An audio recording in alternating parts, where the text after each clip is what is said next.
The speculation around Albert Pike's letter to Mazzini, suggesting that 3 world wars would be necessary for the establishment of a new world order, remains a point of interest.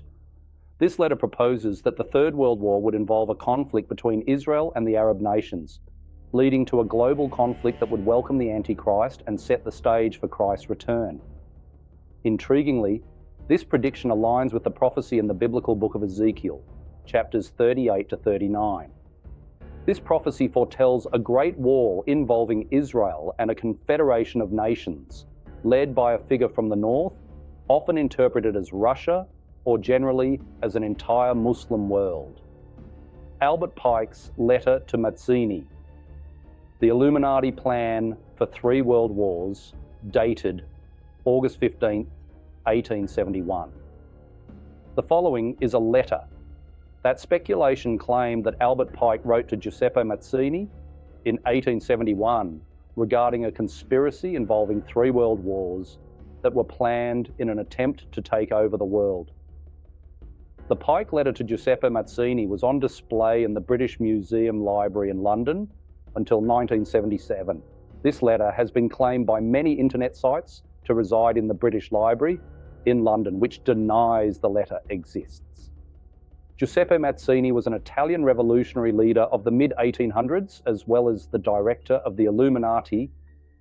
Albert Pike, historical Masonic figure, was a 33rd degree Freemason, occultist, Grand Master, and creator of the southern jurisdiction of the Masonic Scottish Rite Order. Following are apparently extracts from the letter, showing how 3 world wars have been planned for many generations.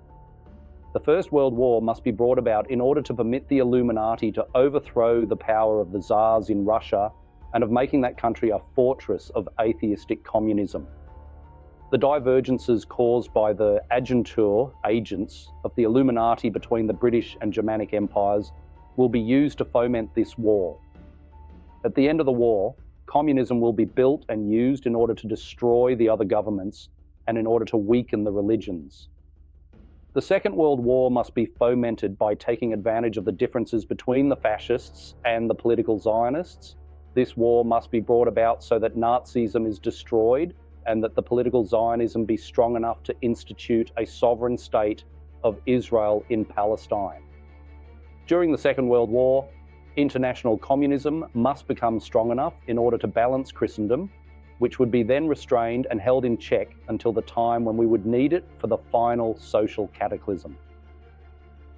The Third World War must be fomented by taking advantage of the differences caused by the agentur of the Illuminati between the political Zionists and the leaders of Islamic world.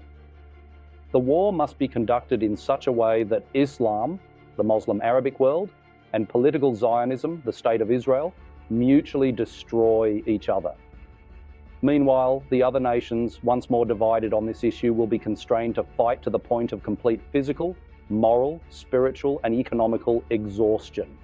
We shall unleash the nihilists and the atheists, and we shall provoke a formidable social cataclysm which in all its horror will show clearly to the nations the effect of absolute atheism, origin of savagery, and of the most bloody turmoil.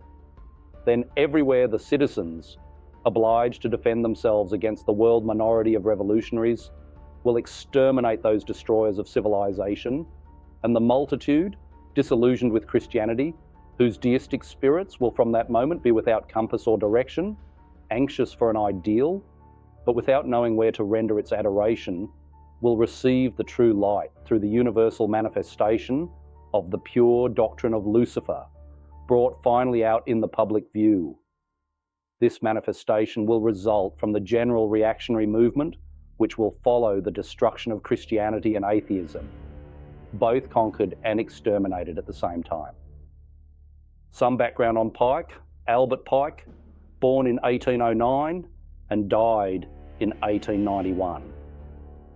Albert Pike was a lawyer who played a major role in the development of the early courts of Arkansas and played an active role in the state's politics prior to the Civil War.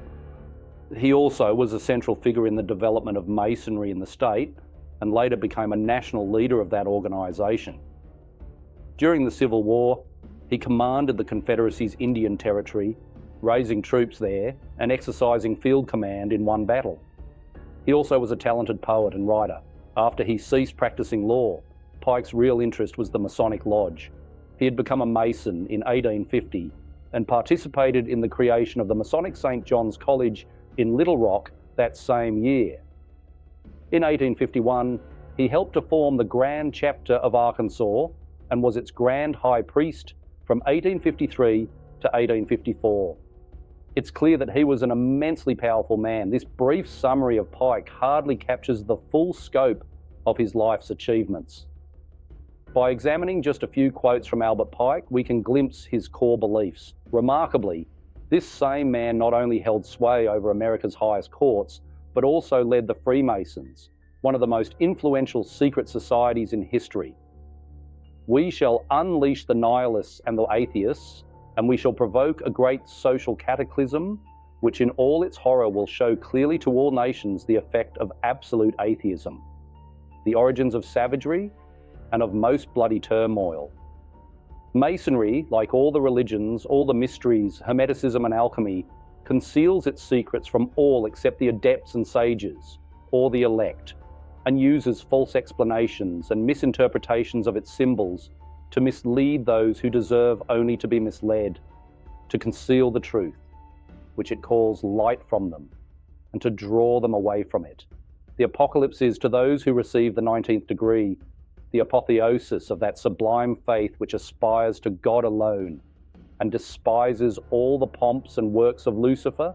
Lucifer, the light bearer, strange and mysterious name to give to the spirit of darkness. Lucifer, son of the morning, is it he who bears the light, and with its splendors intolerable blinds feeble, sensual, or selfish souls? Doubt it not. For traditions are full of divina revelations and inspirations is not of one age or of one creed. What are your thoughts on Albert Pike? Share your opinion in the comments below.